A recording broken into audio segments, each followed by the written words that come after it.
religion. Like, Islam is no Mickey Mouse religion. It's false, but it's serious. It really means business. Or Calvinism is, it's completely false, but it really means business. And it had serious consequences. But what the devil wants to do is he's taking the true religion and is subverting it from inside, and once he has a hold of it, he brings it down to a level of insignificance. It's interesting to see that in the protocols of the elders of Zion, they say that they will take over the papacy and will make it irrelevant, not serious. I don't remember the exact words that they use, but this is what we see before our eyes. And this is what's happening with the papacy, with this canonization of John Paul II and John XXIII. And hopefully, if we look at the events that are unfolding in Ukraine, some people are expecting the Russian invasion of Ukraine to start on Sunday. The Russian troops are massed in Ukraine. I think it would be the perfect timing for that invasion of Ukraine to start on Sunday. It seems that may happen this way. But it would be a perfect providential timing. Just like when Pope Francis, you remember, recently released two doves, one Ukrainian girl and one Ukrainian boy. And they released doves. One dove was attacked by a crow immediately and the other one by a seagull. This attack of the doves already happened before, on May 16th, and Pope Francis once. And then it happened a third time in the most spectacular way. And the pictures are like a very clear omen, like these two lightnings on February 11th, 2013. But they are really asking. They are asking God to strike them, because they are mocking Him. And this week, again, also another omen, you can call it, a sign. I think these are signs of providence. This man who lives in Italy in a street called the street John 23rd, gets himself pictured in front of a cross erected in honor of John Paul II. And as he takes the picture, the cross falls on him and he dies. And this happens in the week of the canonization of John Paul II. So God is also sending some message. What we see is this Mickey Mouseation. And I think, this is my theory, so it's my personal theory, I don't impose it on you. What Benedict XVI did last year was simply to bring down the office of the papacy. It's an attack. His stepping down is an attack on the papacy because he left it avowedly for health reasons. What do we see 1 year later? That he's doing fine. His health is good. His health is great as far as papacy is concerned. Many popes were much more sickly than he was. If ever he was sickly, Pope St. Gregory the Great spent his entire papacy in a bed. He ruled the church from his sick bed. He's one of the greatest popes of the Catholic Church. So it's not sickness. The reason invoked is completely wrong. And there is something which is ridiculous when the reporters ask him, why are you wearing the white cassock? And he answered, for practical reasons, because black cassocks were not available when I stepped down. Well, the black cassocks are available now. And do you think in the city of Gamarelli and all these tailors, because many people are buying cassocks still in Rome, no black cassock is available to your size? Just like when Pope Francis was elected, he had a white cassock ready. The collar was a bit too wide, but he could put on a white cassock. There are plenty more black cassocks available in the Vatican than a white cassock. And the reason is completely ridiculous. And canonically, a pope can step down. But one of the three canonical reasons that it must not be done under duress. That's the theory of Father Kramer, with which I disagree. I don't think there was any duress. I think there was a deliberate intent of Pope Benedict to destroy the papacy. It's an operation to destroy it. I think there's a deliberate intent on his part. So there must be no duress. There is no duress. I don't see any trace of duress. He keeps on saying, I stepped down of my own free will. And not only that, but he backs Pope Francis. He praises him. He says he has got a greater charisma than I have. He does a better job. He's going to address the problem of child sex abuse and all that, and blah, blah, blah, blah. He's better than I am, you know, and I'm happy where I am. I'm getting bored sometimes, so he gave him the permission to, you know, move around outside the Vatican and so on and so forth. He's going to show up on Sunday for the canonization of John Paul II, because he beatified him. So he signs whatever Pope Francis does, he agrees, they agree. It's an illusion to believe that these two don't agree. It's like liberals and Democrats, or conservative and Labour, you know, they all agree on the same principles. They are part of the same system. So that's Francis and Benedict. And the second reason is that he can do it, he's allowed to do it. You can step down from the ecclesiastical office if you can do it. For instance, in the case of local ordinaries, normally they cannot of their own step down because they are attached to a flock, they need the permission of the Holy Father. But the Pope can do it. And third reason, they must give correct reason, good reasons. And it's on this that I challenge what was done last year. So, but this is an operation to degrade the papacy, to put a clown nose on the papacy, because the aim is to destroy everything. So they are using the papacy to destroy the Catholic faith, and once everything has been more or less destroyed, they are going to destroy the papacy itself. And this is a position of Archbishop Lefebvre. We do what we do because we love the papacy. We will not accept the papacy to be treated that way by these people. Because we are Catholics. And we are there, you are here today for the love of the papacy. Not, if it were not, you would be in the wrong place.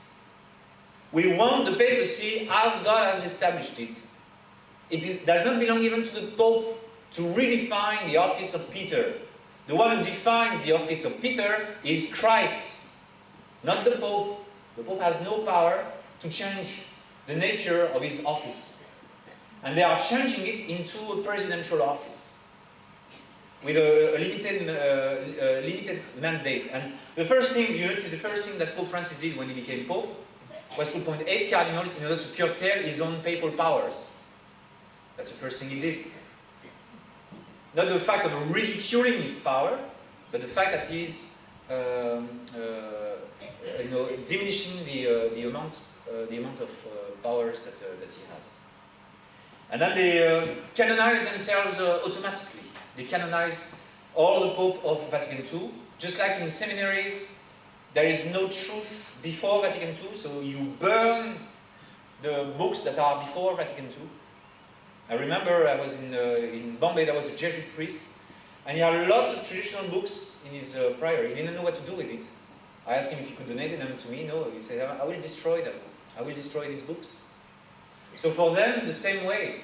There is hardly any holiness before Vatican II. From Vatican II onwards, the Church is much holier than it was before. Let alone the fact that it's a new conception of holiness. And the pride which is involved there. You will remember well that John Paul II was canonized by the medias. They are canonized, just like Pope Francis is canonized by the medias.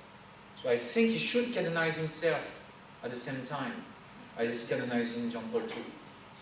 And maybe, Benedict XVI as well. I mean, canonize them all. And be done with it.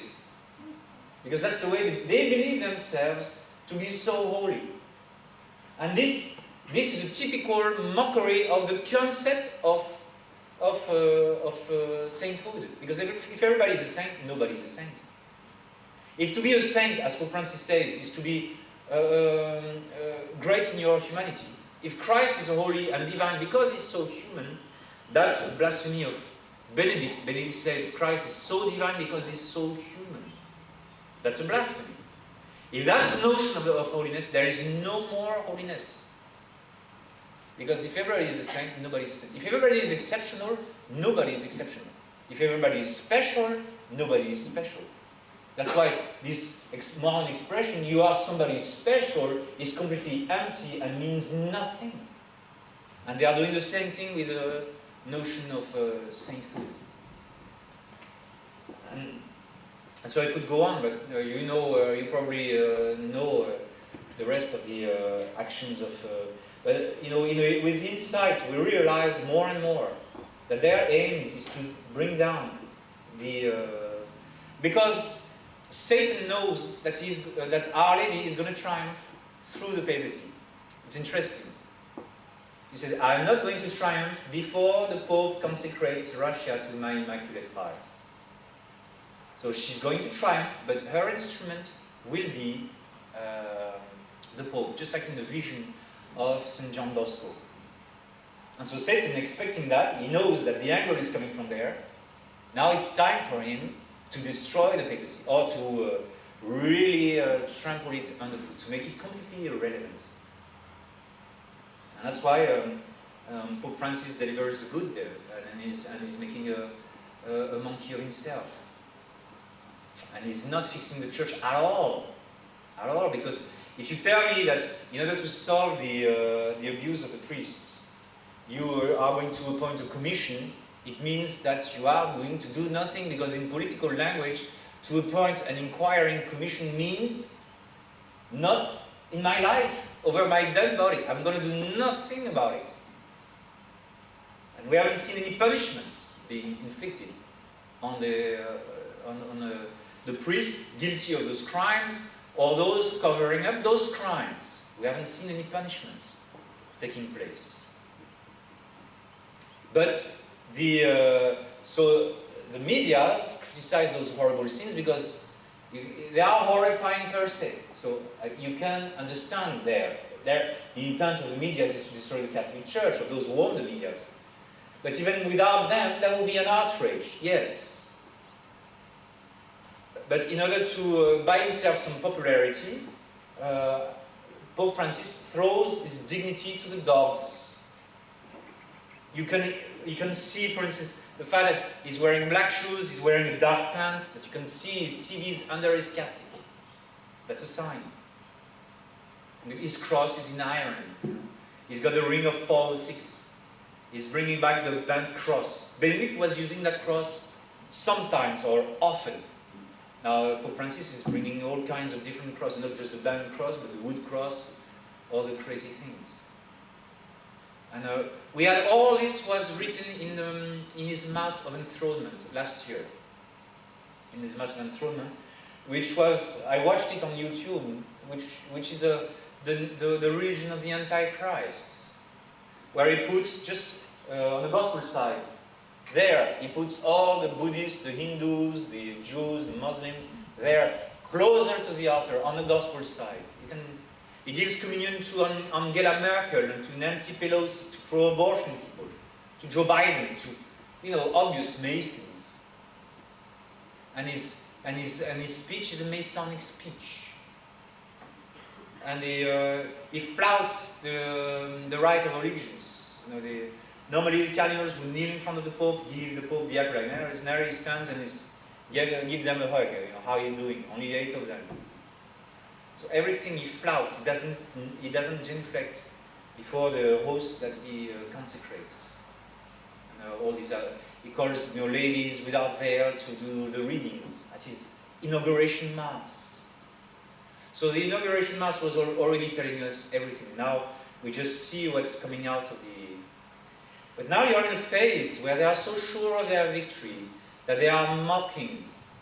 Now the tune is changing. Paul VI took himself seriously. He thought he had a mission.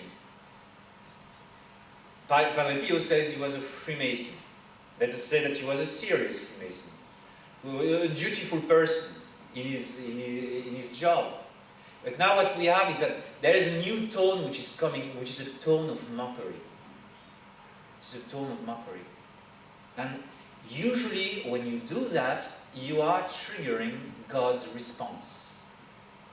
Because if you are not using this tone of mockery, God can understand it's done out of weakness or deception and so on and so forth. And God holds His justice. But now they are mocking. And I expect that Assisi 4 is coming very soon after this canonization of John Paul II, because it's a logical thing, because Assisi is just down the street of Rome. Pope Francis is wearing the name of Francis. And they are mocking St. Francis in order to destroy the very notion of the truth. And to make also religion itself a ridiculous concept.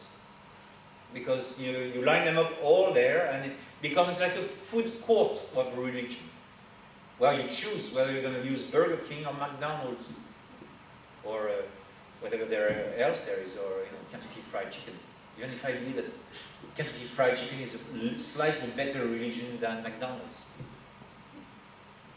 So this is the timing where we are in. So we have to hold on. I don't think we were wrong all these years before. So we saw the Russian tanks coming in the 70s. I remember when I was a kid, we were expecting the Russian tanks to invade Europe in the 70s. So we were wrong so many times. But this time you have a new thing, this mockery of God. This mockery of Our Lady. Our Lady is being mocked by this beach balloon and this football scarf on the altar of St. Mary Major. It's a mockery of Our Lady. What is it otherwise? It's a complete mockery. Or saying that Our Lady, she got angry at the foot of the cross, she was indignant, and she said, how can God do such a thing to my son? That's what she said to herself. That's what Pope Francis said of her in one of his homilies. They are mocking her. And so, if you mock the office of Peter, or if you mock Jesus Christ, then you can get away with it. But you cannot get away with it if you mock our Blessed Mother. And they have mocked Our Lady for far too long. For far too long.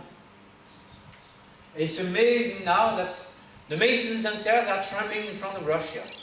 They don't know what's coming. They are afraid of the resurgence of Russia, and also they are afraid especially of the diplomatic power of Russia that has cobbled a terrible alliance with China and other secondary nations. In the meantime, the West has lost its moral strength and stamina, because 4 years ago we would have stood to the Russian tanks. We would have stood our ground. But then what you see is that Obama is not standing his ground in front of Putin. Putin is ridiculing Obama, for which I'm very grateful. But the West doesn't know how to handle this, and they are fearing what's coming to them. And they still mock while they sense at the same time that the punishment is coming upon them. Very interesting. And nature rebels against man. The climate is messed up everywhere, including in India, where the weather is pleasant. That's not normal. When I went to India, the weather was pleasant. It means serious disturbance in world climate. And in Philippines, recently I was in Tacloban, the places that was devastated. It's very spectacular, the devastation that took place there. Winds that culminated at 400 kilometers an hour, winds. What is called a super typhoon, something that never happens.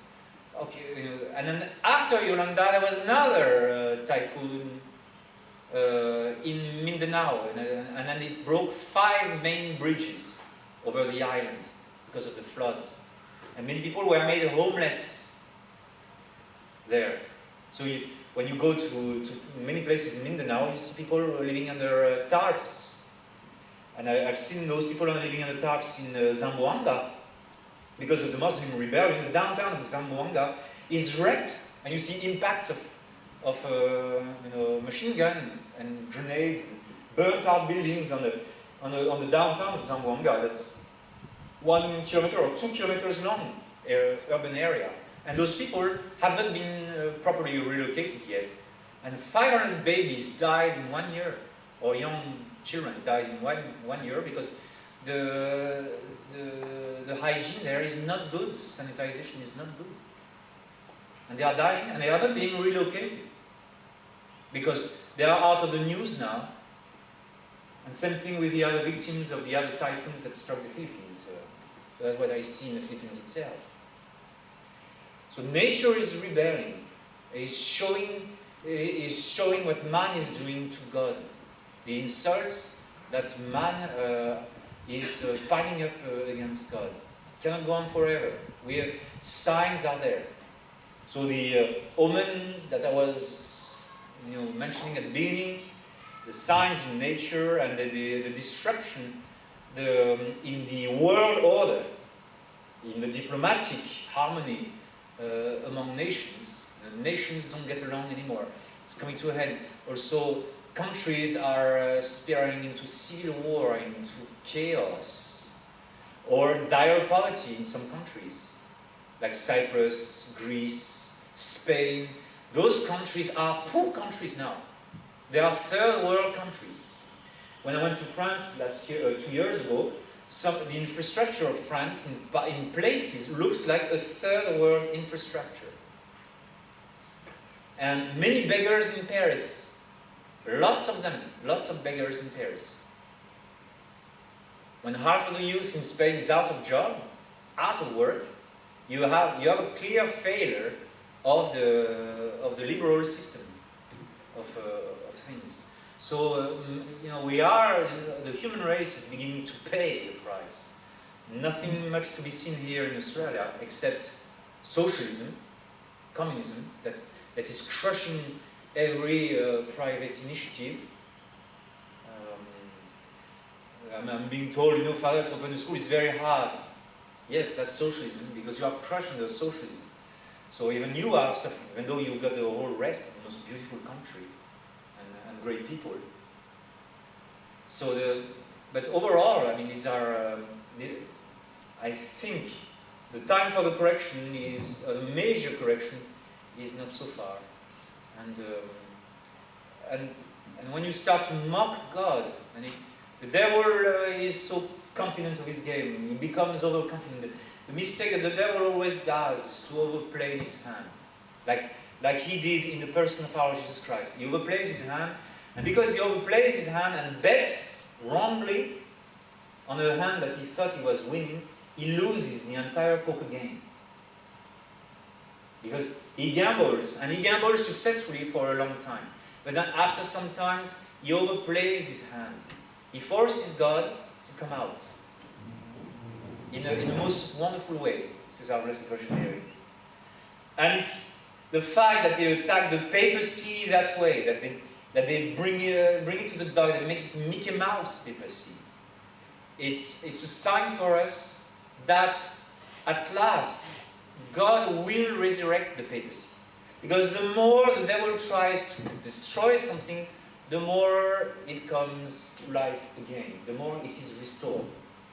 So my expectation is a great restoration of the papacy. Just like this crisis, the best outcome of this crisis is a refoundation of the episcopal order. Because the bishops that we have are lame. The Novice Order bishops, the Catholic bishops, who did not stand their ground. Archbishop Lefebvre said, how is it possible that I am alone? There are 4,000 bishops. How is it possible? Those things are obvious to me. How can those things be so obvious to me and not obvious to the 4,000 others? Because there is a serious problem in the order of the bishops. It's an order that needs to be entirely fixed, refounded, made strong again, so that we can enter and face the Antichrist maybe after some time. Some priests say 1,000 years, others say 25 years. That's the optimist prediction of Bishop Williamson. I'm more inclined to the 1,000 years. Because if the devil was allowed to triumph for so long, at least 100 years, our Lord told him, and he was overheard by Leo XIII, our Lord told him, you got 100 years to destroy it. Here are the keys. Destroy it if you can. So if the devil was given 100 years, well, Our Lady is not going to get a quarter of that. She should get possibly 10 times the amount, hopefully. But these are matters of controversies. I don't take those seriously, like some other priests do. It's a matter of controversy. So you are entitled to your private opinion on this. There is no compulsion for us to be one theory or the other.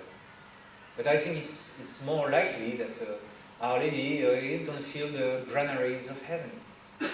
Many nations have been untouched yet by the missionaries, or hardly ever penetrated by the missionary efforts, like China, India, Asia at large. And Asia is 2/3 of humanity. Australia, our little region here, is 2/3 of humanity. That portion of humanity has never seen the triumph of Christianity, except in small enclaves like Goa and Macau, but that's insignificant. Or the Philippines, which is significant. But Asia at large. So I think there are plenty of reasons to hope that the compression of the spring is leading to a bigger and a more spectacular explosion of good in the years to come. Because this is what we see over and again in the history of the Church and in the mystery of redemption. This is what you should meditate during this Easter time. That, as we say in French, le démon ne perd rien pour attendre. The devil loses nothing by waiting. The more the devil postpones the hour of triumph, the more he gathers for himself a good pasting, a good bashing, a good crushing. Our Lady prefers. She goes in a crushing way. Her dialogue with the devil is crushingly convincing. So the more the devil makes us wait, the more it means there will be a release of divine power, which makes sense because Our Lady is a mediatrix of all grace. She is the one who is the expert at releasing the divine power. So she's going to have it her own way, the way she wants. What I lament about Bishop Fellet and his attitude is that he dictates to Our Lady a scenario of progressive healing of the Catholic Church, a gradual healing of the Novus Ordo. That's the vision of Father Fruger and the others. We're going to join them, and we will not budge ourselves, and we will, by joining them, we will progressively help healing the Catholic Church. I don't think it's Our Lady's way. Her triumph happens all of a sudden, like Judith of Jael, or the lady of Thebes that throws the stone on Abimelech. The enemy is killed all of a sudden. That's Our Lady's way. And she does also perfect house cleaning. She's a good housewife of Saint Joseph. So she's going to clean house, and the house is going to be spotless, as she is, the Immaculate. All right, that's it for today. Thank you very much. Or unless you have any questions? No. All right, so God bless you. I'm going to take care of the sick call, so I talked to you